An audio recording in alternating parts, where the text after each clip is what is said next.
అండి నేను Razia's healthy kitchen నుంచి ఈరోజు మనము బనానాని డ్రై ఫ్రూట్ చేసుకున్నామండి. చాలా బాగుంటుంది.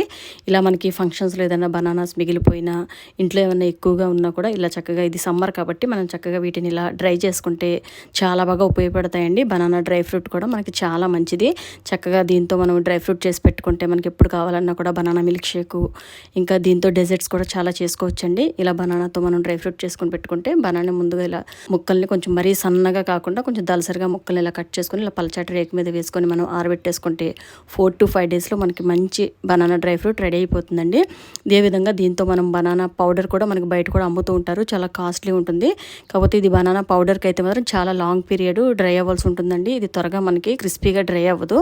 ఇది కూడా మనకి ఎప్పుడు కూడా జ్యూసీ, దీనికి ఉన్న జ్యూసీనెస్ మనకి త్వరగా డ్రై అవ్వదండి.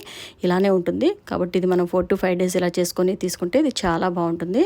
చాలా పర్ఫెక్ట్ టేస్ట్తో బనానా డ్రై ఫ్రూట్ చాలా బాగుంటుందండి.